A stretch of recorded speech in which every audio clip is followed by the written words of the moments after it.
Diretamente do Brasil, Brasília, Distrito Federal. Quem vos fala, mestre Dinho, trazendo sempre informações na palma da sua mão, com notícias de utilidade pública, nacional e internacional.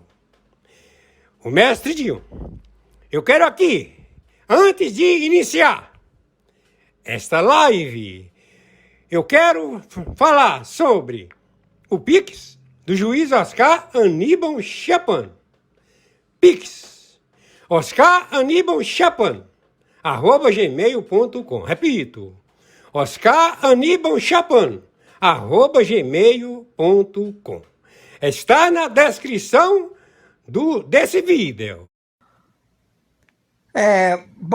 Muito boa tarde, 8 de dezembro de 2025. Atenção. O Congresso amplia a prisão ao Supremo Tribunal Federal após decisão de Gilmar. Ele falou com o integrante do parlamento, como ele está relatando agora.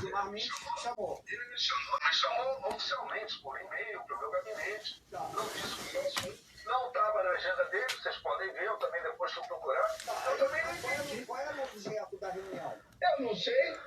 Eu fui levar uma carta pela anistia, já que eu fui chamado para ele, para que os grandes homens da República pacifiquem esse país. Está na hora dos grandes homens da República. Mas qual é o sentido de pedir anistia para um ministro do STF? Aí, para mim, também é um fantasma. E qual é o sentido do ministro do STF querer vazar uma decisão dele um dia antes dele publicá-la, uma decisão que cabe ao Poder Judiciário, uma decisão que é absurda e que eu nada poderia fazer. Numa reunião que eu estava sem nem saber do que era a reunião. Eu fui levar ele a carta da anistia. Eu já critiquei a decisão eu recebi sinal de guerra. Eu já critiquei a decisão de Gilmar Mendes e não entendo e critico a posição de um senador que vai a um ministro pedir, aliás, uma anistia, que para mim também é imoral e escandalosa, já que não é um clamor das ruas. Cada um tem o seu. Você pode ter a sua opinião e por isso que a democracia é boa, eu posso até respeitar e respeito. Agora, o que eu quero dizer é o seguinte, respondendo a sua pergunta.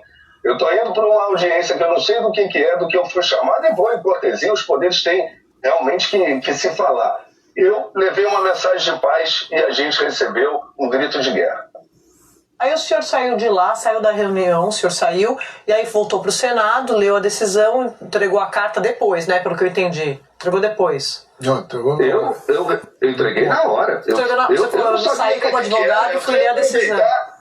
Eu fui aproveitar a oportunidade de levar a bandeira branca ao ministro. Você entregou a carta sem saber do... Não sabia qual era o teor do que ele queria falar comigo. E peguei o calhamaço de material que ele me deu, com pareceres, com a própria decisão, né? E cheguei no meu gabinete e deixei para minha equipe para ela ler com calma, que depois eu ia ler com calma. No dia seguinte sai esse anúncio no Diário Oficial, que aí é o local certo, né? Eu também não sei não, André. Por quê? Será que era para eu vazar e me botarem no inquérito sigiloso? Sei lá, né? Aí uma pergunta, o senhor não comentou com o Davi Alcolumbre e com ninguém. Aí quando sai a decisão, no dia seguinte, o que os senadores falaram para o senhor? O que o Alcolumbre falou com o senhor? Tudo que está sendo aí falado na mídia. Uma surpresa enorme do parlamento. Ele se manifestou, inclusive, na abertura da sessão do Senado, que eu estava presente, e todos nós damos apoio. A inércia do Senado Federal em especial, dentro de um sistema que é democrático, de freios e contrapesos, que não está funcionando, porque eles deixaram esse vácuo de poder, que a gente sabe que não existe, alguém ocupa, ele tem feito muito mal para o país. Existem propostas, outras, fim de decisão monocrática, mandato para ministro do STF, a minha PEC 45, né, que eu apresentei, porque o Poder Judiciário está distante do STF. Quando o ministro Fux sair, se eu não estou enganado, não vai ter mais nenhum ministro de carreira. Só vão ter os amigos dos amigos. Né? Eu também tenho muitos amigos, advogados talvez até melhores do que muitos que estão lá. Mas faz sentido eu indicar esse é o processo de escolha. O ápice da carreira da magistratura tinha que ser o STF, para que ele fosse um tribunal técnico. E o senador Alcolumbre, os demais senadores, todos surpresos, ninguém sabia, como o senhor, pelo que o senhor observou. Ninguém sabia, nem eu sabia também, porque ele falou que ia dar uma decisão na DPF, e o que eu posso falar, eu respeito. Subordei com atenção. Vamos voltar para a reunião. Então, o senhor recebe e ele diz que isso, ó, toma aqui, senador, eu estou lhe entregando uma decisão sem explícito. Ele disse que ia dar. Ele disse que tinha, e a gente já sabia, todos sabiam que tinha uma DPF, que foi combinada, né, com a Associação dos Magistrados, porque tudo nesse país está tudo na prateleira. Né? No dia seguinte, a AGU já entra logo no dia seguinte com a petição, dizendo, ó, isso aqui está errado, mas isso aqui é bom.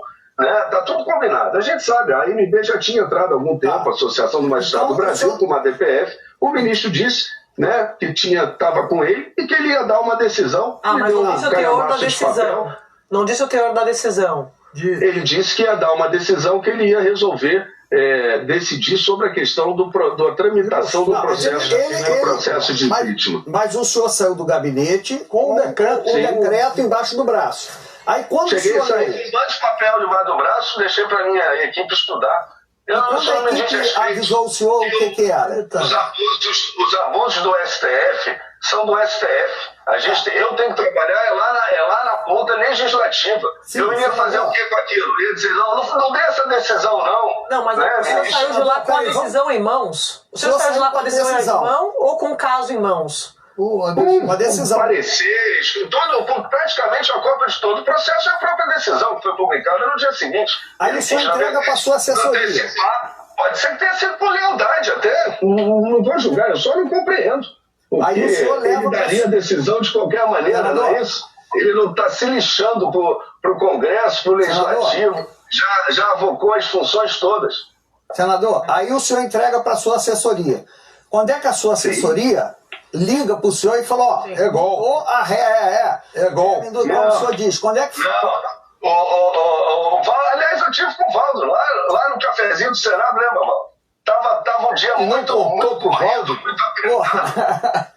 Não contou pro Valdo, pô. Não, porque aí que tá. Hoje em dia a gente tem que ter medo até da sombra, né? Tem gestos obscuros que a gente não sabe nem qual é o propósito. Né? Vai que eu vazo a decisão que eu não saio no Diário Oficial, amanhã dizem que eu peguei sei lá da onde, isso não vai mudar em nada. A nossa vida é muito corrida, a nossa vida, Otávio, é muito corrida lá no Senado Federal. Né? A sua assessoria não leu no dia que o senhor entregou. Quando a sua assessoria ligou para o senhor e disse, Portinho mudou tudo no impeachment. Não, a minha assessoria só mandou no dia seguinte, isso é um 4 da tarde. Os senhores não leram no dia. Os senhores não leram no dia. Tomei um cafezinho aí com o Valdo, e aí depois tive outros afazeres, teve o Prêmio Esfera, que eu fui agraciado. Mas, senador, o senhor sai com uma decisão em mãos do Supremo, o senhor não tem curiosidade de ler no dia? Essa decisão é uma decisão técnica, eu passo a minha assessoria jurídica e disse, vocês têm aí um tempo aí, até segunda-feira para ler. No dia seguinte sai a decisão no jornal, Diário Oficial e Jornal, a minha assessoria me manda. Eu falei, agora entendi porque eu fui chamado. Então o senhor não sabia o senhor não sabia o teor, o senhor sabia que tinha alguma coisa, mas não sabia o que era. Não, sabia que ele estava decidindo sobre o rito do impeachment. E já existiu uma segunda-feira, senador. Um negócio tão importante e que tem a ver com o Senado, se deu um prazo até segunda-feira? Oi? Não sei, ele não me disse quando é que ia sair, ele falou que ele ia soltar uma decisão. Mas isso não me diz respeito, Otávio, minha função é legislativa. A gente tem que parar de isso, de achar que o legislativo vai influenciar o judiciário, o judiciário vai influenciar o legislativo. Não é assim. Cada casa no seu quadrado, isso que a Constituição manda, e é isso que está tudo de perna pro ar no país. Senador, pelo artigo 14, o senhor citou o Valdo Cruz, vou passar para ele que ele tem pergunta para o senhor. Senador, olha só, sabe que o programa da André tem uma audiência elevadíssima, né? Então, quem estava nos assistindo agora era o ministro Gilmar Mendes. Está assistindo a gente, o ministro Gilmar Mendes. Ele acredito que ele foi leal em fazê-lo, pode ter sido. Não, ele falou o seguinte, que chamou o senhor para explicar um caso que sabia que ia ter repercussão, mas que não entregou a decisão para o senhor. Entregou todo o processo, o calhamaço, né, com todo o processo, com o parecer da PGR, sugerindo realmente que pedidos de impeachment passassem a partir de agora só pela PGR, mas que ele não entregou para o senhor a decisão. Graças a Deus, então, ministro, porque eu também não li. Eu sou disse que tinha os pareceres. Mas então, Mas o senhor disse que a assessoria foi muito rápido, hein? Mas foi muito rápido. Podia ter deixado pelo menos eu ler. não, mas ele disse que ele conversou com o senhor para explicar a decisão, sabe que a decisão é polêmica, procurando... Não, ele não antecipou o mérito da decisão em momento nenhum na conversa. Não, ele está falando isso. Nós falamos que o país não vai sobreviver a uma crise institucional de impeachment de 11 ministros, um a cada vez. E eu disse a ele que, por curiosidade, eu tinha trazido uma carta, que era uma carta de paz, que só a anistia ia zerar a pedra. E a anistia atinge, inclusive, os próximos ministros do STF, que para muitos cometeram abusos, né? E eu concordo em grande parte.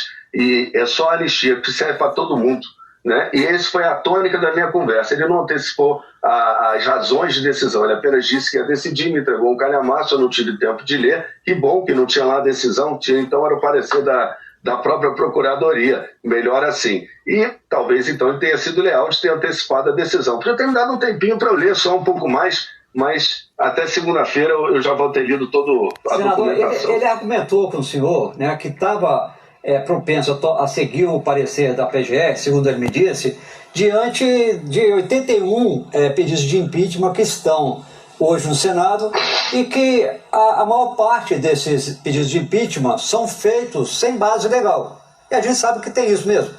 Pode ter lá pedido de impeachment correto, com base legal, mas a maior parte não tem base legal, é muito mais um pedido político. O senhor concorda que um pedido de impeachment de ministro do Supremo, aí estou perguntando a sua opinião pessoal, pode ser feito só com base política ou tem de ser embasado juridicamente?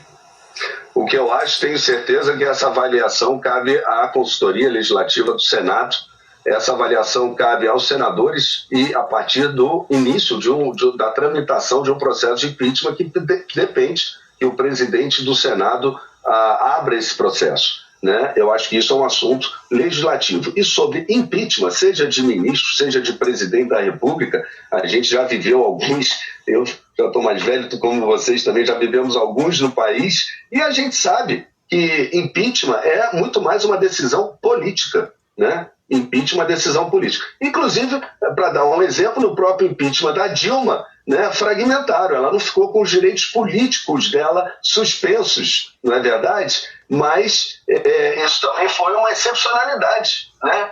O impeachment, como ele tramita no Congresso, que é a casa legislativa de políticos, de parlamentares eleitos pelo povo, ele tem uma conotação política e não pode ser diferente, ele sempre terá. Inclusive, no próprio impeachment da Dilma, demoraram muito tempo, diziam que não ia acontecer e aconteceu, né?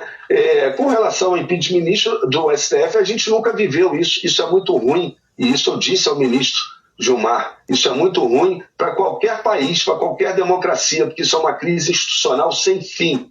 Mas eu acho que a solução de amarrar o Senado Federal, praticamente deixando nula a possibilidade de um caso de crime de responsabilidade, os eleitos pelo povo, que não são os magistrados, ou melhor dizendo, os ministros do STF, né, não poderem decidir, isso não diz respeito ao Poder Judiciário. No caso, não, prefiro dizer ao STF. O STF está distante hoje da sociedade, do legislativo, do executivo e da sociedade por exemplos comuns do dia a dia, do Banco Master a habeas corpus que são dados. Não tem nada a ver com Lula, Bolsonaro, com direita e esquerda, ou não. A sociedade está feliz com o STF, é tudo uma disputa política. Senador, pelo amor de Deus. E para a gente fechar, preciso encerrar aqui, mas Messias, tem chance de passar? Qual que é a conta do senhor? O Messias, como é indicado pelo governo, ele tem chance se a base do governo lhe der os votos. Se a gente pegar a votação do Paulo Bonet, né, ele teve 5 votos, por 5 votos ele não foi derrubado. E para isso, certamente, ele garantiu os votos na base. Nós somos 32 na oposição, né? E podemos eventualmente ainda ter uma ou outra defecção.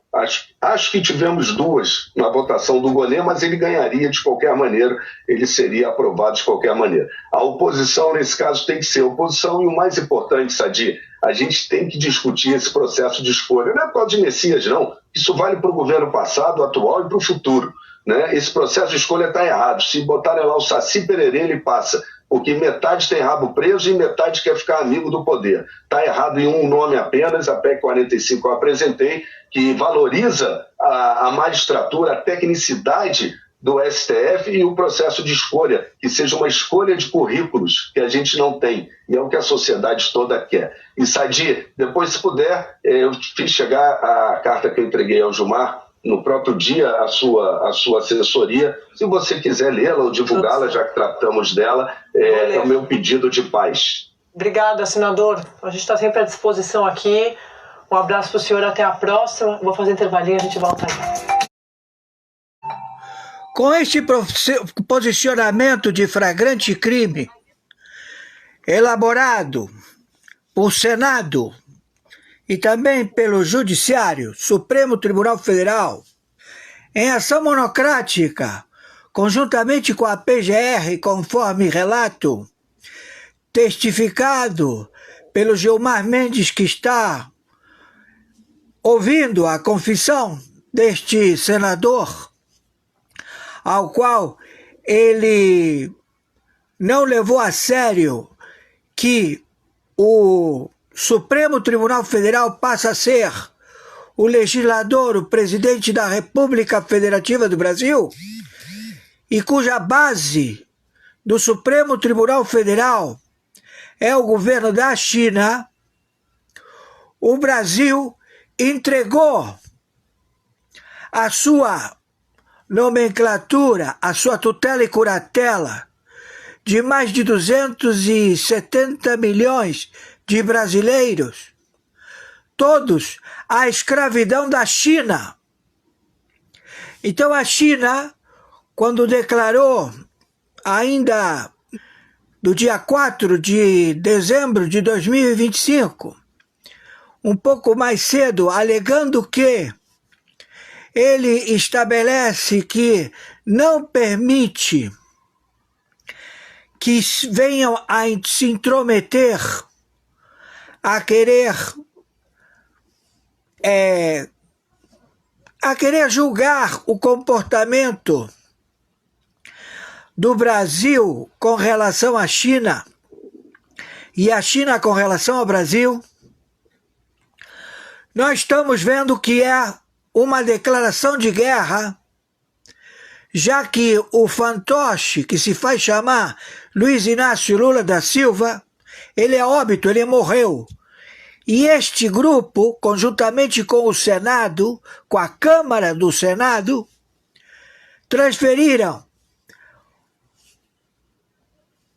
a capital, Brasília, para Belém, Belém do Pará, estabelecendo lá um novo continente atribuído à independência da Bahia ao povo indígena, em que esse mesmo plágio, Luiz Inácio Lula da Silva, em discurso falou que o Brasil declarou uma nova independência.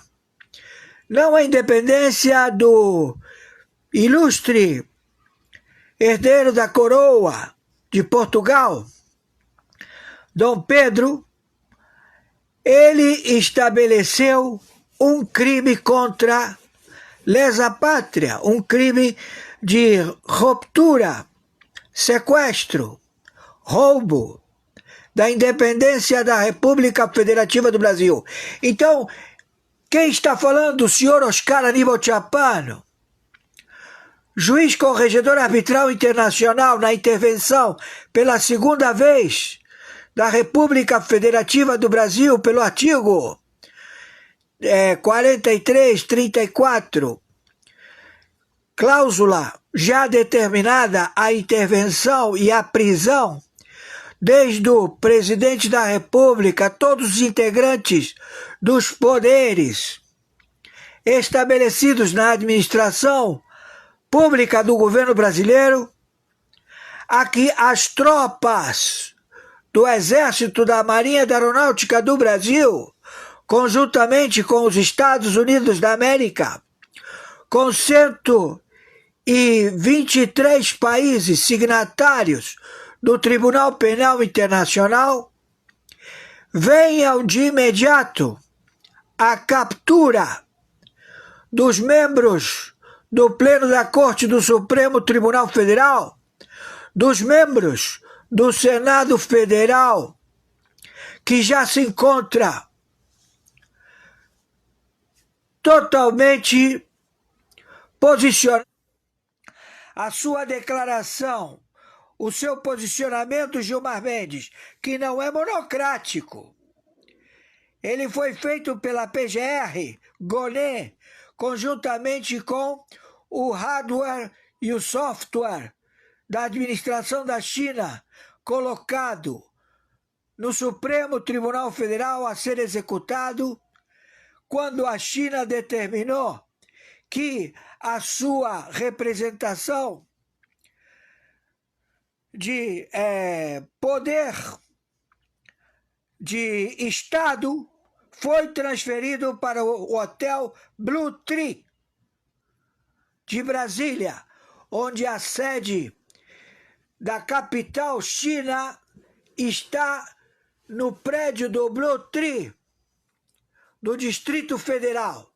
Então nós estamos com um invasor e um grupo de amotinados que declarou tomar o Brasil, tomar todas as riquezas do Brasil, colocar o povo brasileiro em escravidão. Estamos em guerra armada contra a China e contra estes filhos de uma puta do Senado Federal, que todos eles se venderam, não fizeram absolutamente nada e deram um golpe a favor da China e desse filho de uma puta que se faz chamar Luiz Inácio Lula da Silva. Estamos entrando com a CIA, com o Mossad, com 123 países ao combate.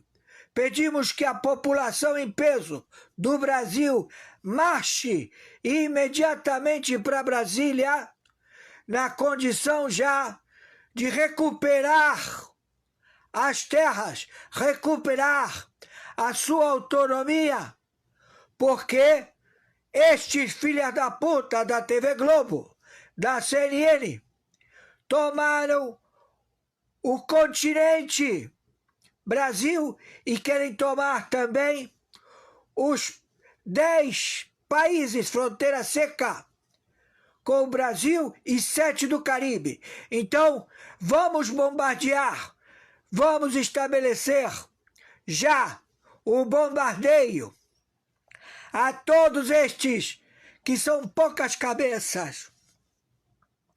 Não é o total da população que reside no continente da América do Sul e do Panamá e do Caribe. São usurpadores, ladrões, filhos da puta, que entraram e querem se estabelecer. Não tem chance, conjuntamente com a Europa, outros filhos da puta, a comunidade do euro, que quer se estabelecer tomando todas as riquezas em todo o planeta. E o seu objetivo é destruir a Arábia Saudita, é destruir Doha, é destruir todo o povo muçulmano. Não vamos permitir. Vocês são algozes, terroristas, travestidos de funcionários públicos. Quem está falando é o interventor, o senhor Oscar Aníbal Chapano, árbitro na função juiz corregedor internacional da arbitragem internacional. A investigação do conluio, dos planos quinquenais, da cleptocracia tradução da palavra cleptocracia, sociedade de ladrões, de 196 países. Identificamos todos vocês. E todos vocês anelam em tomar todas as riquezas do universo, com a ciência e os recursos que até então o CEO do banco BIS, B de bola, BIS, do banco em Basileia, na localidade de Basileia. Então a administração financeira do Brasil, ela não foi feita pelo Banco Central, ela sempre esteve trabalhando para 56 bancos centrais do narcotráfico a estabelecer a administração financeira do país, pagando a outorga de Basileia, ou seja, 80% do capital inicial de qualquer agência bancária lhe permitiria você, agências do Bradesco, do Itaú, da Caixa Econômica, do Banco do Brasil, do BTG, de qualquer banco que chegasse e pagasse o tratado do Banco BIS em Basileia, 80% do capital inicial, a roubar a população do país, a roubar, a atrocidade no crime de anatocismo, juros sobre juros, ou seja, o crime tributário contra a população do Brasil. Então, brasileiro, você que ainda tem culhões roxos, que ainda tem moral, você saiba que você está sequestrado por esta organização Foro de São Paulo, Grupo de Puebla, pela China. Então nós estamos no combate. Você tem a opção, ou você passa a ser solução, ou você passa a ser o problema, porque não podemos permitir. E vamos começar a jogar as bombas para determinar a extinção do Planalto, do Supremo Tribunal Federal, de Brasília, da Praça dos Três Poderes, porque não serve para porra nenhuma. E vamos começar o combate corpo a corpo. Vamos trazer todas as tropas a trucidar, a exterminar terroristas, funcionários públicos, filhos da puta, governadores, prefeitos, que sempre estão a intimidar, a dizer que eles estão com a lei na mão, cobrando juros sobre juros. Isso é crime de usura. Não existe. Então agora, meu amigo, eles vão dizer que não interessa, porque eles vão fazer a vontade deles. E isso não vai valer, meu amigo. Vocês compraram uma briga à morte, onde não vai ficar nenhum em pé. Entendeu? Tô sendo claro. Eu não ameaço. Já estamos determinados. Vai chover muita bala em cima desses filhos da puta, traidores à pátria, de vocês, Supremo Tribunal Federal, de todo o Poder Judiciário, que abrigue esta tentativa ou fato já em curso. Você, brasileiro, vai amarelar, vai ficar covarde, ou vai lutar pela sua vida, pela vida da sua família, porque você não vai prevalecer, você vai ser torturado, morto, e os seus órgãos vão ser vendidos, quem sabe ainda em vida na prisão, para que qualquer chinês tenha o seu pâncreas, tenha o seu pulmão, o seu coração, os seus rins, porque você foi frouxo, viado covarde, povo de merda! Vamos à luta! Vamos marchar a Brasília e vamos pegar esses filhos da puta! Na unha! Na mordida! Na faca, na enxada, na peixeira, como for! Vamos acabar com esses filhos da puta! Esse chinês, Xi Jinping, que está situado no Hotel Blue Tree de Brasília, que estabeleceu que a capital da China é em Brasília. Estamos entendidos? E eu tenho que dizer meu Pix, conforme determinação de 123 países. Meu Pix de sobrevivência é meu e-mail, oscaranibaltiapano@gmail.com. Meu Pix de sobrevivência é meu CPF 510-466-447-34. Meu Pix de sobrevivência é meu telefone WhatsApp 5521-99742-0789. Chegamos ao entendimento com o presidente do Banco de Basileia, o senhor Agustin Kartner. E temos já a captura determinada de todo o espólio do Banco Suíço de Basileia, 56 bancos que ele procede a administrar em todo o planeta, são bancos centrais. Então este senhor Agustin Kartner, do Banco de Basileia, ele é um bom ouvinte e ele está disposto a acabar com todo o conflito da guerra mundial nuclear. Então, o senhor Putin já desistiu da Venezuela, o chinês desistiu do Brasil, e nós estamos tomando já acautelarmente a Orcrim Foro de São Paulo, porque já foi revelado onde opera o Foro de São Paulo, o cartel do Soles. Eu quero dizer que o senhor Trump, ele é um gestor, ele é um presidente eleito. Ele não sabe das artimanhas destes conglomerados financeiros que se posicionaram para financiar atitudes destes elementos de 56 bancos centrais, 56 países.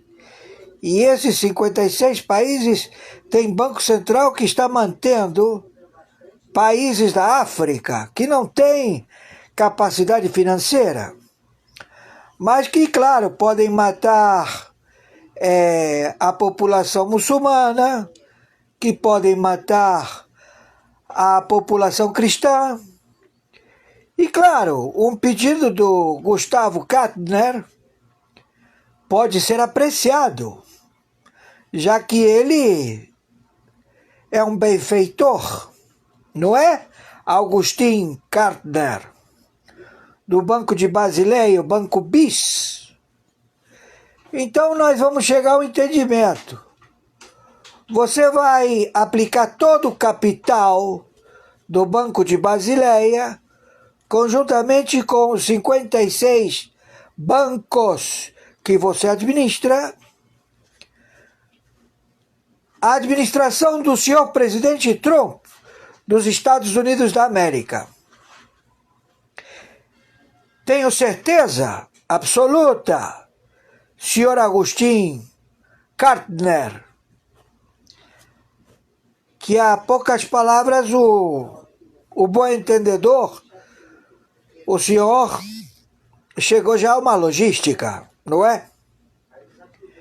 Então o cargo Arbitragem Internacional, com 60 agências de inteligência no planeta, na investigação tributária, que aqui no Brasil os tributaristas, o pessoal do Supremo Tribunal Federal mata todos eles.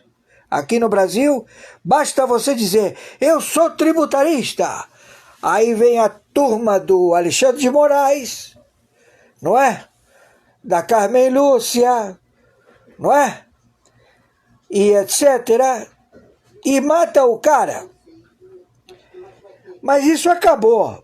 Acabou a administração, está tudo impedido, né? Ou seja, nós entramos com a, vamos dizer assim, não é monitoramento, já é suspeição. Então, o pleno da corte, menos o senhor André Mendonça, menos o senhor Fux e menos o outro que estava na administração desse Banco Marca, não é? Que levou a esse advogado que defendeu essa juíza, que até então tinha acautelado, mas claro, ela tinha que produzir a dificuldade para vender facilidade.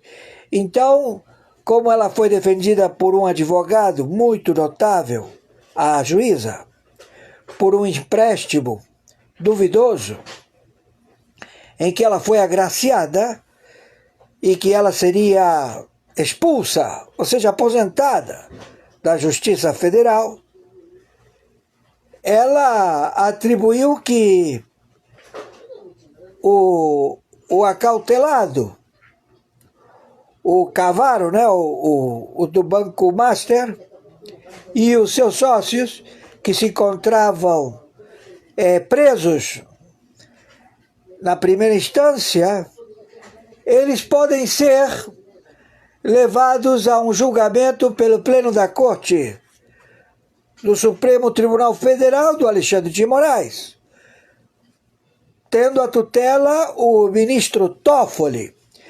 Então Toffoli, Alexandre de Moraes, seus familiares, a sua máfia, a sua operacionalidade dentro das dependências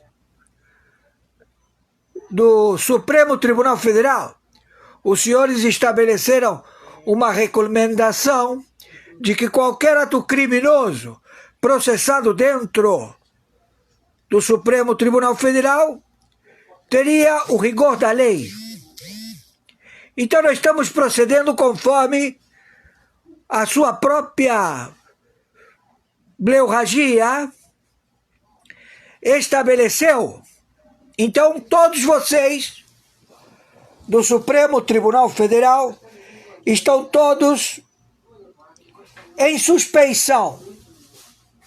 Estão presos pelo Tribunal Penal Internacional,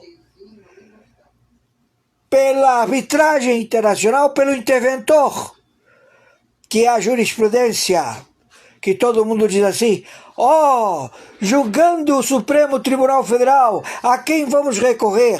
Ao Tribunal Penal Internacional, que tem a tutela e curatela, em cláusula pétrea, a intervir, interdição, suspeição do Supremo Tribunal Federal. Então, eu estou decretando imediatamente as Forças Armadas, o Exército Brasileiro, Marinha Aeronáutica, a levar vocês presos do Pleno do Supremo Tribunal Federal. Porque vocês cometeram crime tributário nacional com o conluio do senhor Agustin Kartner, do Banco de Basileia, do Banco da Suíça, que tem a tutela e curatela da gestão de 56 países. Então vocês, imediatamente, sem um pio, vão proceder já todos os atos de vocês. Eles perderam a averbação jurídica. Estão caçados. A mesma coisa que esse impostor, falsa identidade, chamado Luiz Inácio Lula da Silva, que assinou tudo pela caneta robótica, que nem Biden, que o Biden deu para ele essa caneta. falou: utiliza essa caneta. Então, caiu tudo por terra. Então eu quero dizer a você, ô fantoche, aqui não tem ninguém brincando, aqui é tiro, porrada, bomba e muito míssel. Então, nós vamos proceder imediatamente com os aviões da CIA, com o CEO dos Estados Unidos da América, a levar vocês a fazer um tour em Tampa, Flórida. Ainda hoje, está falando? É o interventor pelo Tribunal Penal Internacional, a instância que monitora todas as merdas que o Supremo Tribunal Federal, que eles dizem, nós somos os últimos a errar, vocês erraram. E estabeleceram que uma agressão feita dentro do prédio do Supremo Tribunal Federal e os seus componentes é uma justa causa. Então nós estamos imediatamente procedendo. Não tem lawfare, não tem deixa disso, não tem dinheiro que não tem valor, porque o dinheiro que vocês dizem que tem, a mesma coisa que o senhor Augustin Kartner, não vale nem para limpar a bunda, porque não tem valor. Não vale mais nada. Entendeu? E não vem também com o assunto de que eu tenho ouro, te dou diamante, te dou prata. Não. Porque o lastro-ouro que se refere ao novo reset por sentença dada pelo Supremo Tribunal Mundial é um referencial de um valor estabelecido com um lastro, com um carimbo, sabes aquele carimbo? Pá! Colocado na esfinge da sentença em lastro-ouro. Ou seja, o carimbo é feito de ouro, não o carimbo em si, mas a estampa que fica carimbado, pô, no título. Entendeu, meu amigo? Então vocês não sabem qual é a moeda, como se chama. E isso deixou vocês muito preocupados, como o senhor Augustin Kartner, do Banco de Basileia, e que fez toda esta merda, e que queria levar o planeta à destruição das bombas atômicas. Então nós queremos dizer, Augustin Kartner, você é alvo, você, o Maduro, esse impostor que se faz chamar Luiz Inácio Lula da Silva, todos os que participam, financiados pelo Banco de Basileia e 56 bancos centrais do crime,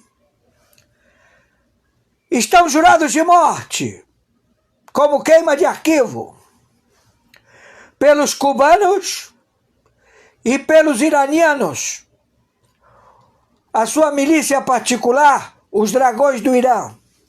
Porque os dragões do Irã não é o exército do Irã, não é a aeronáutica do Irã, não é a marinha do Irã. É um grupo que tem expertise e que se diz serem executores extraordinários, que eles sabem matar. Assim eles dizem. Então, eles estão incauto de vocês neste momento. Então, neste momento, dia 2 de dezembro de 2025, horário 16h46, o interventor do Tribunal Penal Internacional, que você, povo brasileiro, pediu recurso, a quem eu vou reivindicar Já que não há uma instância superior ao Supremo Tribunal Federal, sim há. É o Tribunal Penal Internacional. É o Tribunal Internacional do Brooklyn. É o Supremo Tribunal Mundial.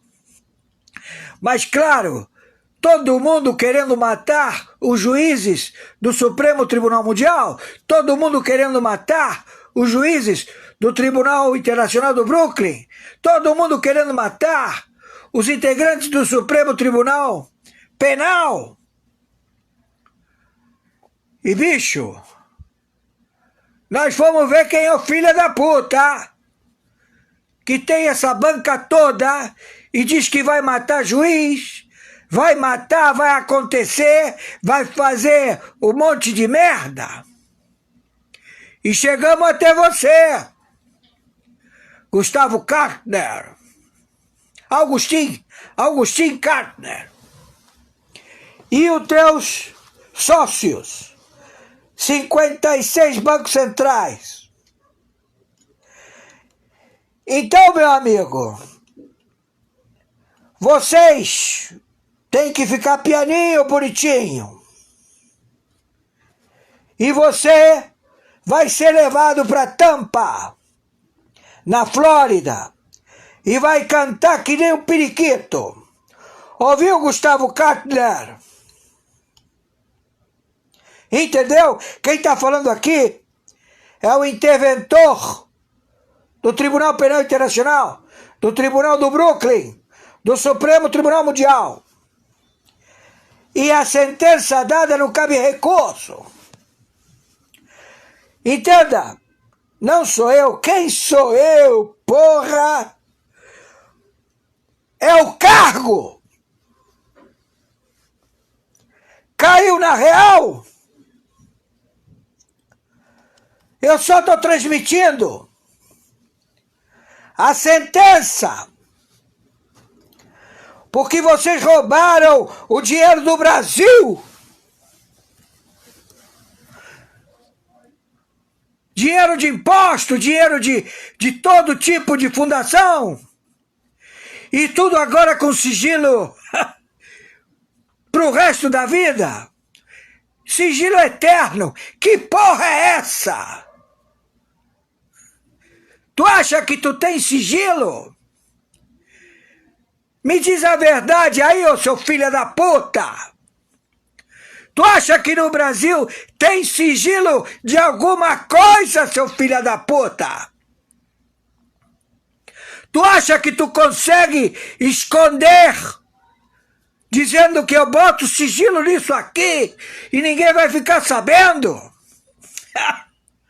E aí você diz para os teus parlamentares, olha, se vocês requisitarem, querer investigar e alguma coisa aparecer, vocês estão fodidos. Sempre intimidando.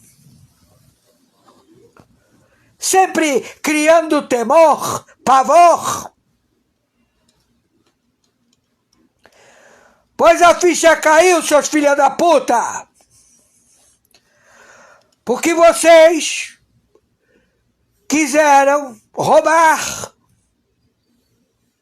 e estabelecer e dizer para o Ali Khamenei que ele é o cara, dizer para o Putin que ele é o cara, dizer para o chinês Xi Jinping que ele é o cara, dizer para o presidente da Nova Coreia que ele é o cara. E os babacas acreditaram. Porque são todos otários. Não tem escolaridade. Não entendem porra nenhuma. Não sabem de nada. E vão na história dos assessores. Assessor, o que você diz? Vai em frente, eu te garanto. Então, ó, tá fudido. Se vocês quiserem proceder com os seus assessores, fiquem à vontade. Ouviram, seus filha da puta? Tá entendendo? A coisa tá muito perigosa e vocês não estão calculando.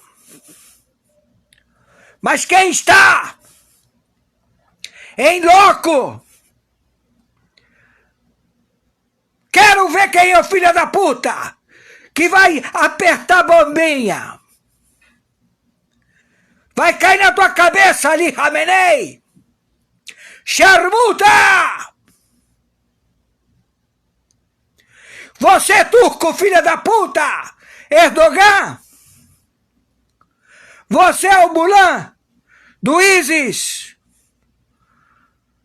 Você é do Estado Islâmico!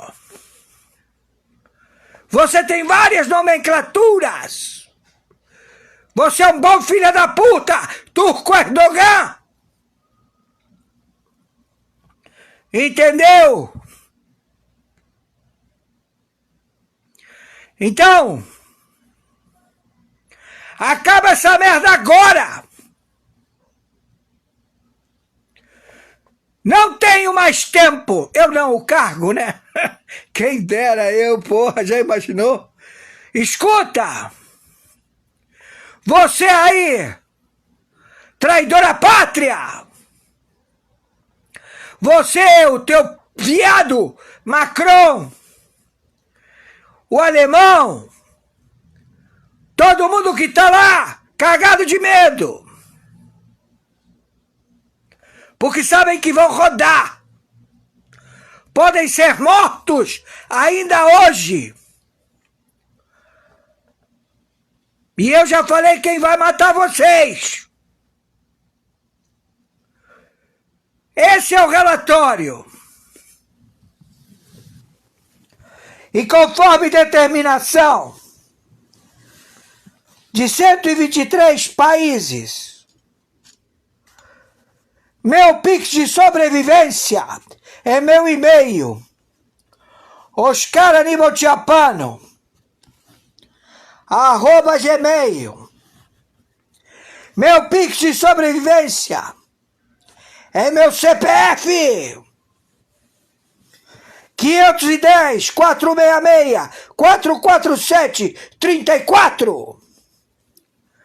Meu Pix de sobrevivência é meu telefone WhatsApp celular 5521 99 742 0789. Eu quero dizer a vocês, não tenta, porque eu não mando recado. São 60 agências. Urgente Brasil! Acaba de estourar uma notícia que ninguém esperava. Um ministro do STF pode ser preso a qualquer momento. A informação caiu como uma bomba em Brasília e o Senado já está reagindo nos bastidores. O clima é de tensão, o sistema entrou em choque e novas revelações podem explodir a qualquer momento. Hoje é um daqueles dias que mudam tudo no país. Deixe o seu like agora, comente para fortalecer o vídeo e se inscreva, porque as próximas horas prometem. Então preste bem atenção nas principais informações e me ajude a compartilhar. Aos colegas tempo. A gente tem tratado sempre a questão do crime organizado, na minha visão, da forma correta. O crime organizado não é o pobre preto armado na favela. O pobre preto armado na favela é um sintoma do crime organizado, é um sintoma da falência do Estado. O crime organizado é aquilo que a gente vê aqui em Brasília, infiltrado em gabinetes, em escritórios, em várias atuações. E aí eu me socorro da larga experiência que o senhor tem como magistrado, ex-presidente do Supremo Tribunal Federal, ministro de Estado, advogado, muito bem relacionado. Nós temos pontos de infiltração muito claros, muito estabelecidos e notórios do crime organizado em relação aos poderes brasileiros e se dão essencialmente através do lobby e da advocacia, que vende acesso à advocacia no Brasil, em especial aqui na capital da República. Em parte, óbvio que eu não estou acusando a advocacia, mas em parte se sustenta na venda de acesso a gabinetes. Temos investigações em andamento seríssimas no Superior Tribunal de Justiça e a pergunta que lhe encaminho é: que soluções nós temos para esse cenário? Seria o Código de Ética que o ministro Fachin novamente traz à tona como uma possibilidade? Foi rechaçado pelo ministro Barroso, que diz que os ministros não têm problemas de ética, então não precisam de Código de Ética. Obviamente não concordo com o ministro Barroso, embora seja uma pessoa muito querida de todos nós, mas evidentemente não reflete a realidade. Nós temos ministros que acham normal, cotidiano, caronas em jatinho pago pelo crime organizado, notoriamente pelo crime organizado. Não é surpresa. Descobri hoje que era crime organizado. Não, o cara sabe que é crime organizado. Entra no jatinho, vai para uma viagem paga pelo crime organizado, acessa um evento de luxo pago pelo crime organizado, se hospeda, come, bebe, pago pelo crime organizado e retorna a Brasília para julgar na nossa Corte Superior. E é um desafio muito grande, sabe, ministro? Porque isso eu falo de experiência própria. Desde 2019 que eu entro nessa casa, eu tento enfrentar esse problema.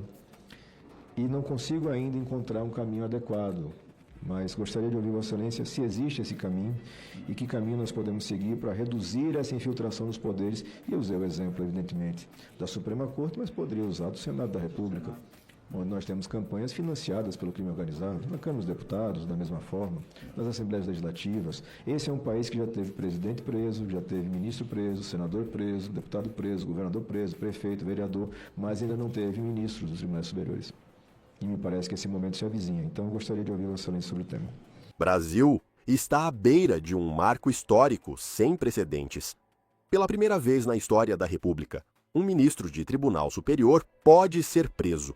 A afirmação não veio de um comentarista político qualquer, mas do próprio relator da CPI do crime organizado no Senado, Alessandro Vieira, e o alvo, ministros que, segundo ele, mantém relações perigosamente próximas com o crime organizado. Mas antes de seguirmos com essa análise explosiva, preciso do seu apoio. Deixe o seu like agora para fortalecer o canal Pensa Brasil. Comente aqui embaixo o que você pensa sobre tudo isso que vamos mostrar e me diga de qual cidade você está nos acompanhando. E se você ainda não é inscrito, inscreva-se no Pensa Brasil para ficar por dentro das informações que muitos não querem que você saiba. Agora vamos ao que realmente importa. Alessandro Vieira não fez essa declaração no vazio.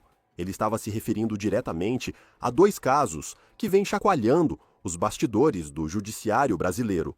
O primeiro é a investigação sobre um suposto esquema de venda de sentenças no Superior Tribunal de Justiça, o STJ. Isso mesmo que você ouviu, venda de sentenças. Estamos falando da possibilidade de decisões judiciais sendo negociadas como se fossem mercadorias em um balcão. E tem mais. O senador também mencionou um episódio que virou manchete nacional. A carona do ministro Dias Toffoli do Supremo Tribunal Federal em um jatinho particular. Mas não foi um jatinho qualquer. Era da propriedade do empresário Luiz Oswaldo Pastore. E quem mais estava a bordo? O advogado criminalista Augusto de Arruda Botelho, que defende um ex-diretor do Banco Master. O destino? A final da Libertadores, uma viagem de luxo, paga por pessoas com ligações diretas a investigações criminais. Agora pense comigo, um ministro do Supremo Tribunal Federal, que tem o poder de julgar os casos mais importantes do país, viajando em jatinho particular, com um advogado de alguém envolvido em esquemas financeiros sob investigação. Como isso soa para você? Alessandro Vieira foi direto ao ponto na CPI. Ele não poupou críticas, segundo o senador, a ministros que consideram normal aceitar caronas em jatinhos pagos pelo crime organizado. E não estamos falando de um desconhecimento inocente. Vieira deixou claro, esses ministros sabem exatamente com quem estão lidando. Sabem que o dinheiro vem do crime organizado. Mesmo assim, embarcam nos jatinhos, participam de eventos de luxo, se hospedam em hotéis 5 estrelas, comem, bebem, tudo pago por pessoas ligadas ao crime. E depois voltam para Brasília para julgar processos nas mais altas cortes do país. Você consegue perceber a gravidade disso? Estamos falando de uma promiscuidade entre poder judiciário e crime organizado. E o pior, isso está acontecendo nos tribunais superiores, aqueles que deveriam ser a última barreira de proteção do Estado de Direito no Brasil. Alessandro Vieira, então, fez uma afirmação contundente que ecoou pelos corredores do Senado. Ele disse que o Brasil já prendeu o presidente da República, já prendeu ministros de Estado, já prendeu senadores, deputados, governadores, prefeitos e vereadores. Mas uma coisa o Brasil ainda não fez: prender um ministro de Tribunal Superior. E segundo ele, esse momento está chegando, está se aproximando, as investigações estão avançando, as provas estão sendo reunidas e o cerco está se fechando. Agora, quem estava presente nessa audiência da CPI? Ninguém menos que Ricardo Lewandowski, ex-presidente do Supremo Tribunal Federal, ex-presidente do Tribunal Superior Eleitoral e atual ministro da Justiça e Segurança Pública do governo Lula. Lewandowski ouviu tudo calado. E quando chegou sua vez de falar, ele condenou veementemente qualquer infração ética e qualquer crime.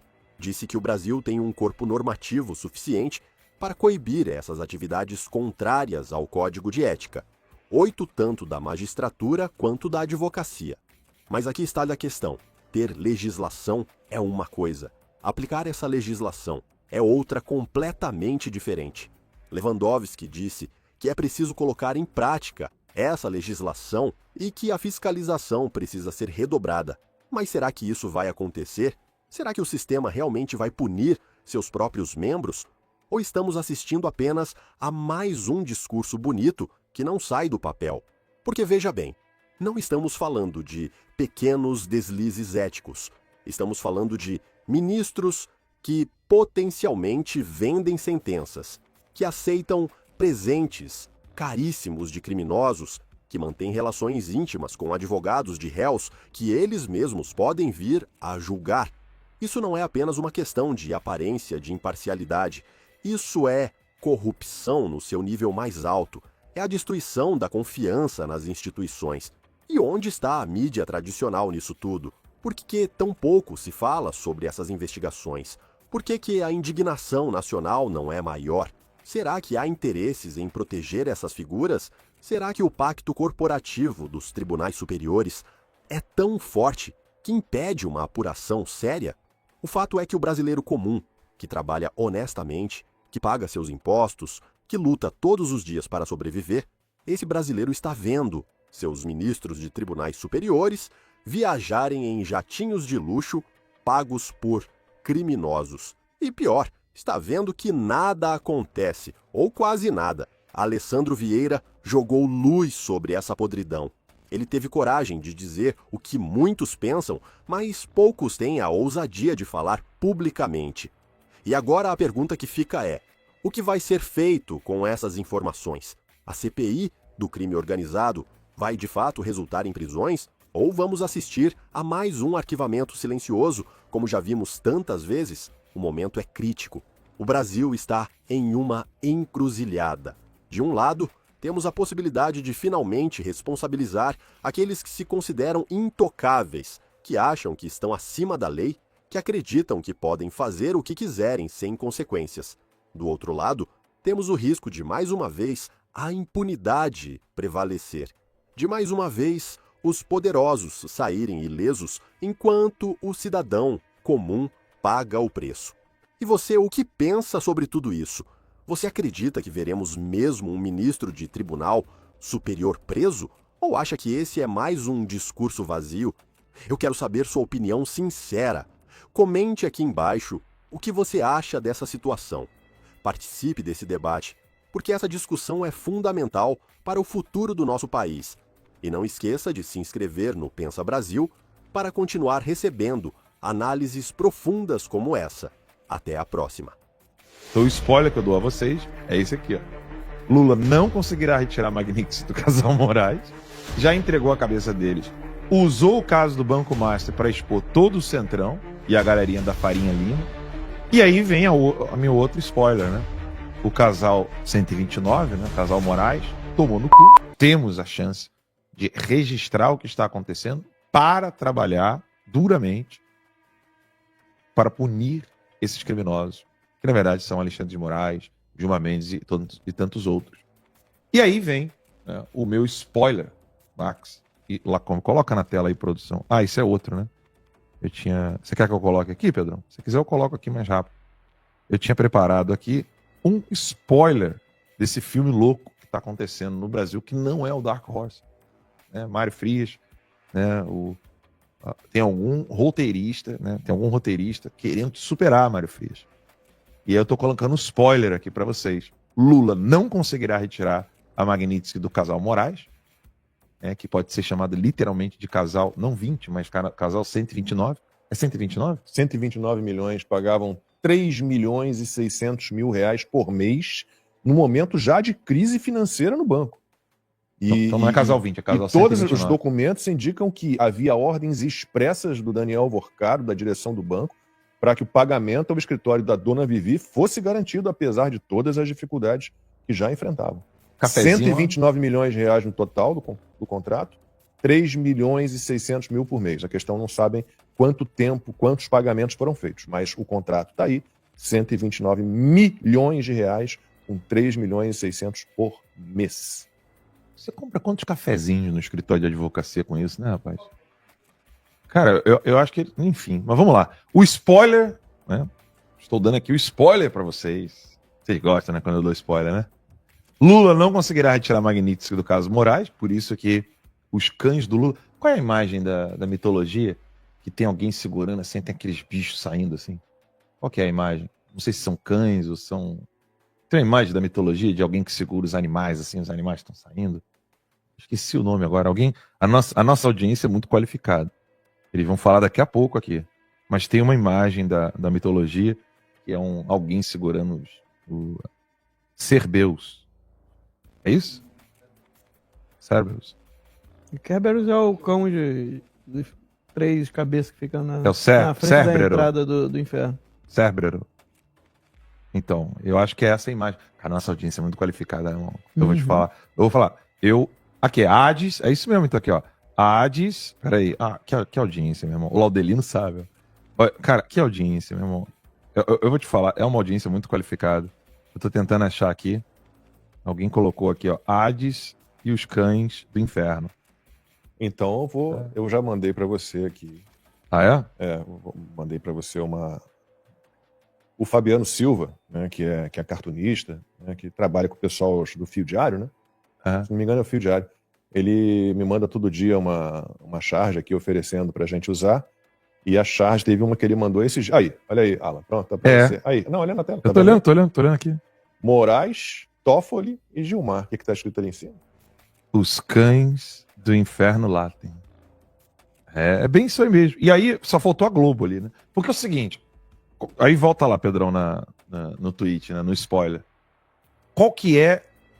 o que os cães do Lula estão fazendo? Qual foi o jornal? O primeiro jornal a falar do contrato da dona Vivi. Vocês sabem qual foi, né? Jornal Globo. Então o Globo foi o primeiro a entregar a cabeça da dona Vivi e do Alexandre de Moraes. Então o spoiler que eu dou a vocês é esse aqui, ó. Lula não conseguirá retirar Magnitsky do casal Moraes. Já entregou a cabeça deles, né? Para serem, né, expostas. Usou o caso do Banco Master para expor todo o Centrão e a galerinha da Farinha Lima, ou seja, para já pensar politicamente nas eleições do ano que vem. E digo mais, tem mais spoiler, tá? Nessa galerinha aqui do Banco Master, tem ali Ciro Nogueira e Antônio Rueda. Eu vou mostrar a thread para vocês daqui a pouquinho, um pouco complexo, mas eu quero mostrar. Se depois o Max lá como me permitir, eu demoraria um pouquinho mais só para mostrar essa thread. E aí vem a meu outro spoiler, né? O casal 129, né? O casal Moraes, tomou no cu. Você me desculpe, a gente ainda não tá na TV. Eu posso falar um palavrãozinho? Na TV pode, depois das 10 da noite. Então bota na TV gravado, se a gente for chegar lá. O Lula falará que não sabe de nada, nem dos petistas que estão lá. O Toffoli já tá blindado. Fim. Sabe, spoiler do que está acontecendo nesse exato momento. Sabe o que é mais revoltante? É que você olha esse julgamento, entre aspas mesmo, tamanho do Maracanã, assim, e é uma fajutice, né? Uma fajutice completa. Não investigaram nada, inventaram tudo. Assim, é algo abjeto. E aí você olha para o caso do Banco Master e você tem o Dias Toffoli dizendo, olha, a partir de agora, tudo ligado ao Banco Master passa por mim. a partir de agora, sigilo máximo sobre o caso Banco Master. O André Marcília estava explicando para mim, esse sigilo máximo, ele impede, inclusive, que você saiba os nomes dos advogados envolvidos no inquérito, no processo, na investigação. Nem as iniciais dos advogados você vai ter mais acesso. O Toffoli paralisou todas as investigações diante de tudo que ele fez. Ele paralisou todas as investigações relativas ao Banco Master. A Polícia Federal está parada. Tem lá aparelhos eletrônicos, né, celulares, dispositivos para serem periciados e investigados, e nenhum passo está sendo dado, porque o Toffoli está impedindo. O Toffoli, que nós sabemos muito bem, viajou para Lima, no Peru, para acompanhar a final da Libertadores entre Flamengo e o time dele, o Palmeiras, com o advogado de um diretor do Banco Master, o Arruda Botelho, Augusto, né? Arruda Botelho, aquele que apanhava do Caio Coppola na CNN, apanhou do André Marcília também em 2 debates que fez com o André Marcília. Quer dizer, o sujeito viaja num jatinho de um empresário que tem interesse no STF, no mesmo voo junto com o advogado do Banco Master, um caso que está com ele. Logo depois dessa viagem, ele paralisa todas as investigações, determina sigilo máximo e pronto. E aí o que tem que ser investigado, e o mesmo acontece na CPMI do INSS. Eu estou tentando aqui mostrar para vocês que o que nós estamos vendo nesse mais um julgamento fajuto na primeira turma do STF, né, é a deliberação sobre nada, sobre o que não existe, enquanto você tem a turma do Lula e do STF tentando impedir de todas as maneiras investigações sobre casos reais, como o Banco Master, e sobre o envolvimento do filho do Lula, o Fábio Luiz Lula da Silva, com o careca do INSS. A base governista impediu na CPMI do INSS que fosse investigada essa ligação, né? Inclusive com ameaças do Paulo Pimenta, deputado petista, a todos os parlamentares que tentassem, que insistissem na convocação do Fábio Luiz. Nem a convocação do Edson Claro, que é um ex-funcionário do careca do INSS, que está lá sendo investigado também pela Polícia Federal no caso do roubo a aposentados e pensionistas, nem este funcionário, que tem apresentado provas e provas e provas, né, contra o careca do INSS e contra o Lulinha, dizendo, olha, o careca do INSS deu 25 milhões ao filho do Lula, o careca do INSS pagava uma mesada, depositava todo mês 300 mil reais pro Lulinha, o careca do INSS e o Lulinha viajaram várias vezes para Portugal juntos, né, tinham negócios, ou negociatas, não sei, juntos. Nada disso é investigado. E aí a gente fica olhando esse espetáculo deprimente de mais um julgamento da tal trama golpista que nunca houve. O Departamento do Tesouro dos Estados Unidos da América se manifesta sobre Magnitsky e Moraes. O texto aqui é do Paulo Capelli. E em meio a rumores de que a sanção seria revogada, o órgão enviou nessa segunda-feira, dia 8 de dezembro, uma carta ao congressista norte-americano Ricky McCormick, afirmando que o ministro foi penalizado por prisões preventivas arbitrais e ataques à liberdade de expressão. E a gente ainda tem o boletim da noite, Breaking News, com a participação do Alexandre Ramagem hoje à noite. Breaking News. Vai ter vinheta de Breaking News? Não sei. Breaking News Timeline.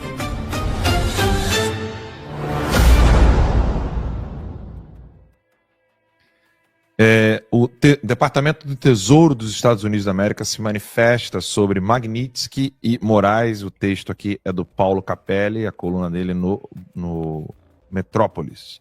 O Departamento do Tesouro dos Estados Unidos da América se manifestou sobre a aplicação da lei Magnitsky contra o ministro do Supremo Tribunal Federal, Alexandre de Moraes. E em meio a rumores de que a sanção seria revogada, o órgão enviou nessa segunda-feira, dia 8 de dezembro, uma carta ao congressista norte-americano Ricky McCormick, afirmando que o ministro foi penalizado por prisões preventivas arbitrárias e ataques à liberdade de expressão. A medida foi tomada em conformidade com a Ordem Executiva 13.818, que complementa e implementa a Lei Global Magnitsky de Responsabilidade por Direitos Humanos e visa os autores de graves violações de direitos humanos em todo o mundo, fecha aspas.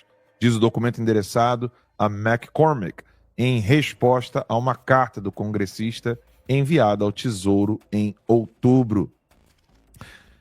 Rick McCormick recebeu a carta do Tesouro dos Estados Unidos sobre as sanções a Alexandre de Moraes e o Capelli termina o texto dizendo, abre aspas, a medida seguiu-se à revogação pelo Departamento de Estado do visto de Moraes e de seus familiares imediatos em 18 de julho de 2025 por sua cumplicidade em auxiliar e instigar a campanha ilegal de censura de Moraes contra cidadãos americanos em território americano, afirmou o Tesouro dos Estados Unidos. Em suas redes sociais, McCormick agradeceu o posicionamento do governo dos Estados Unidos em relação a Moraes e disse: sou grato por ter um poder executivo disposto a dialogar com o nosso gabinete sobre essas questões. E aí, Magnitsky, a perda de vistos, eu não sei se o nosso retorno está congelado, se a gente está ao vivo, está tudo... Tá, beleza.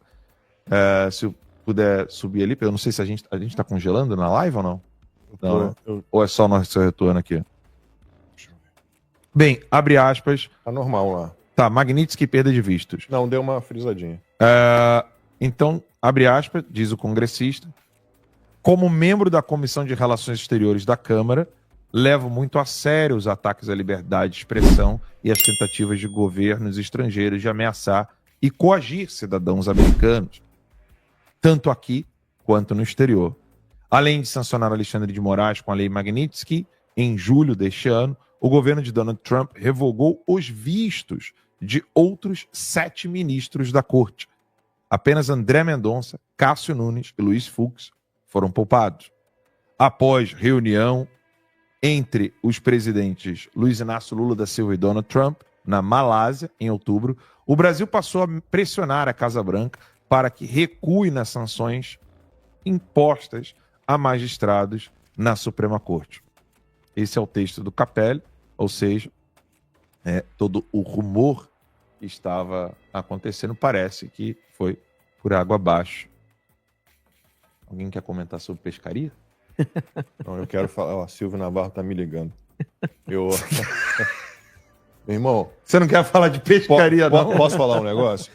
Sabe o que foi isso? Foi uma tentativa de enfraquecer psicologicamente, desanimar a galera, de um modo geral. Não, isso é nego querendo me fazer sair de casa para pescar. Eu gosto tanto de ficar em casa, cara. Mas tudo bem. Ó, Governo Trump se manifesta e reafirma sanções Magnitsky contra Alexandre de Moraes.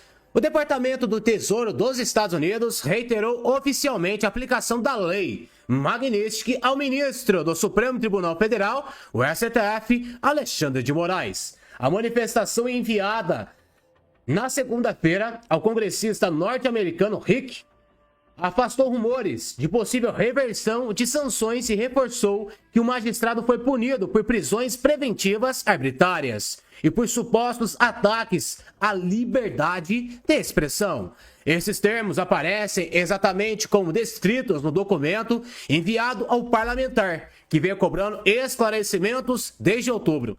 De acordo com a carta, a decisão foi adotada com base à ordem executiva, instrumento que dá suporte à lei global Magnitsky de responsabilização por direitos humanos. O Tesouro explicou que esse arcabouço jurídico direciona medidas contra indivíduos considerados responsáveis por violações graves de direitos humanos, independentemente do país em que ocorram, e reforçou que o caso envolvendo Moraes se encaixa nessas diretrizes.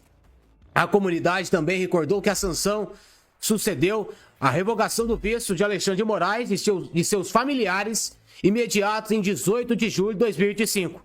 O governo dos Estados Unidos afirmou que essa medida foi tomada devido à alegada cumplicidade em auxiliar e instigar a companhia ilegal de censura de Moraes contra cidadãos americanos em território americano. A inclusão dessa justificativa, alinhada ao posicionamento já adotado pelo Departamento de Estado, consolidou a visão norte-americana sobre o episódio. As sanções contra Moraes foram impostas em julho, no âmbito de uma decisão mais ampla do governo Donald Trump, que também revogou os vistos de outros 7 ministros do STF. Então, isso aqui é uma resposta direta para aqueles que estavam falando, olha, a lei Magnitsky vai ser revogada contra o violador de direitos humanos Alexandre de Moraes. Meus amigos, a gente está totalmente enganado. Os Estados Unidos não vai dar um passo para trás contra a ditadura do ministro Alexandre de Moraes. E cada dia piora. Olha o caso Master, envolvendo a esposa do ministro Alexandre de Moraes, mais de 120 milhões. Nem se ela fosse dona do banco, não estaria faturando tanto assim.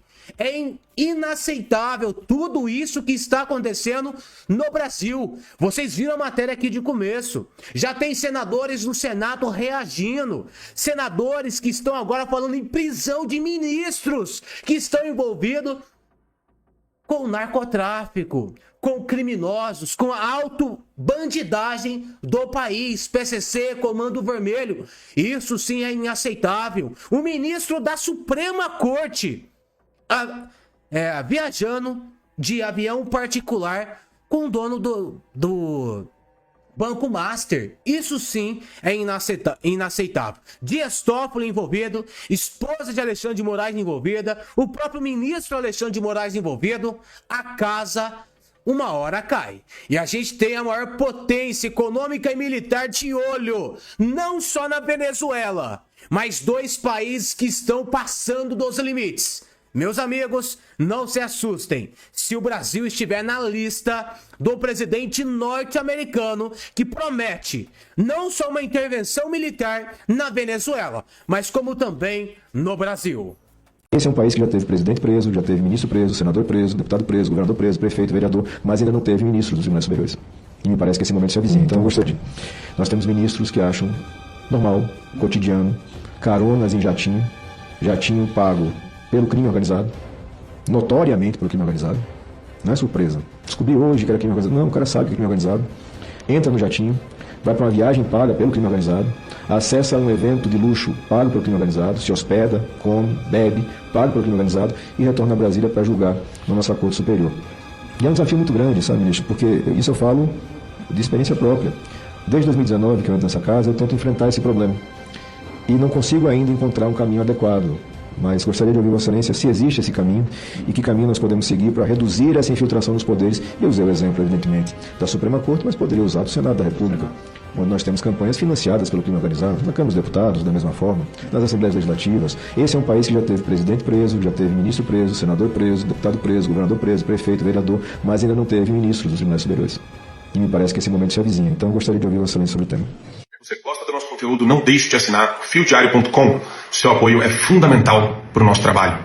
Esse é um país que já teve presidente preso, já teve ministro preso, senador preso, deputado preso, governador preso, prefeito, vereador, mas ainda não teve ministro dos tribunais superiores. E me parece que esse momento se avizinha. Então eu gostaria. Nós temos ministros que acham normal, cotidiano, caronas em jatinho pago pelo crime organizado, notoriamente pelo crime organizado. Não é surpresa. Descobri hoje que era crime organizado. Não, o cara sabe que é crime organizado. Entra no jatinho, vai para uma viagem paga pelo crime organizado, acessa um evento de luxo pago pelo crime organizado, se hospeda, come, bebe, pago pelo crime organizado e retorna a Brasília para julgar na nossa Corte Superior. E é um desafio muito grande, sabe, ministro? Porque isso eu falo de experiência própria. Desde 2019 que eu entro nessa casa, eu tento enfrentar esse problema. E não consigo ainda encontrar um caminho adequado. Mas gostaria de ouvir Vossa Excelência se existe esse caminho e que caminho nós podemos seguir para reduzir essa infiltração nos poderes. Eu usei o exemplo, evidentemente, da Suprema Corte, mas poderia usar do Senado da República, onde nós temos campanhas financiadas pelo crime organizado, na Câmara dos Deputados, da mesma forma, nas Assembleias Legislativas. Esse é um país que já teve presidente preso, já teve ministro preso, senador preso, deputado preso, governador preso, prefeito, vereador, mas ainda não teve ministro dos tribunais superiores. E me parece que esse momento se avizinha. Então eu gostaria de ouvir Vossa Excelência sobre o tema. Você gosta do nosso conteúdo, não deixe de assinar fiodiario.com. Seu apoio é fundamental para o nosso trabalho.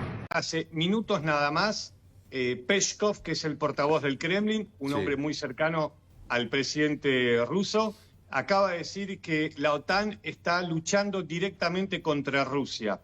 La OTAN está luchando contra Rusia. Pero sobre lo que hablamos la semana pasada con esa situación, hasta ahora que no había ocurrido, de la violación al espacio aéreo por parte de drones rusos que no salieron desde Ucrania, Claudio, sino que volaron desde Bielorrusia, un país aliado de Rusia, directo a Polonia. Eso generó una situación de máxima tensión. Durante el fin de semana, otro país de la OTAN vio su espacio aéreo violado, que fue Rumania, por un dron que partió desde Ucrania, un dron también ruso. Pero lo que se está llevando adelante y lo que está generando que todos los ojos de la OTAN estén mirando la frontera de Polonia es porque en Bielorrusia se están llevando adelante los ejercicios militares Zapad 25, ejercicios donde durante todo el fin de semana Rusia y Bielorrusia hicieron maniobras conjuntas, lanzaron misiles de largo alcance, bueno, utilizaron todo tipo de armas de ultimísima generación.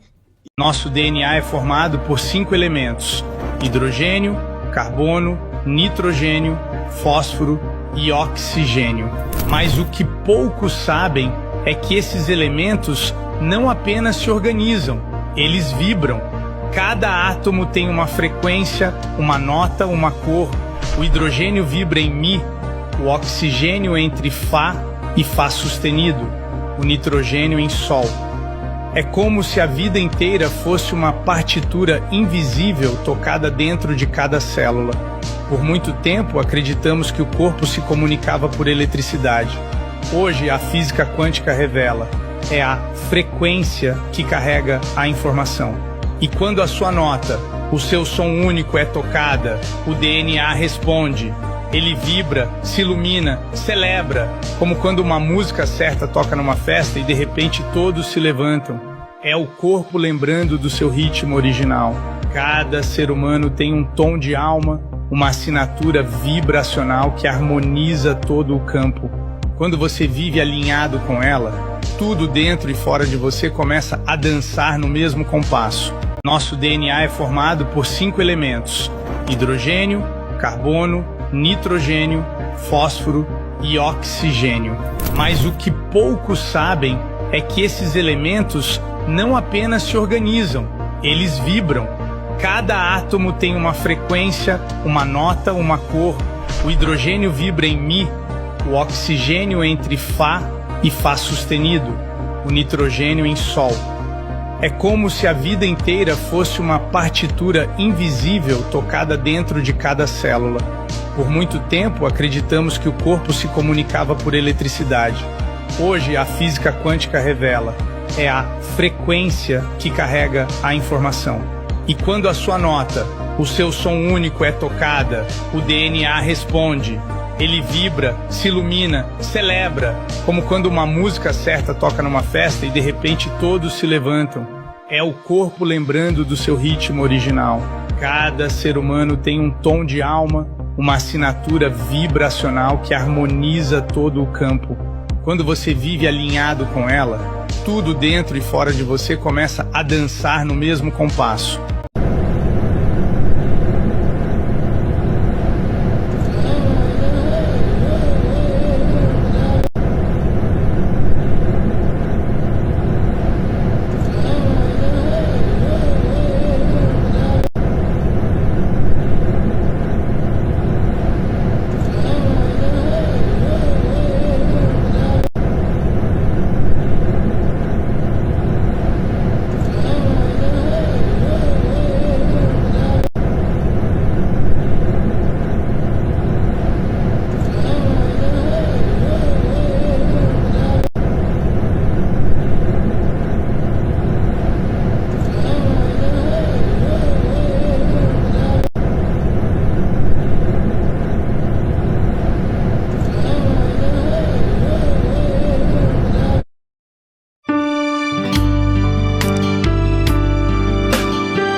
meu rei, preciso de ti, te seguirei por onde quer que for, mais perto quero estar, sempre hei de suplicar, nos conflitos com o tentador, Jesus me fará vencedor, no nome do Senhor Jesus.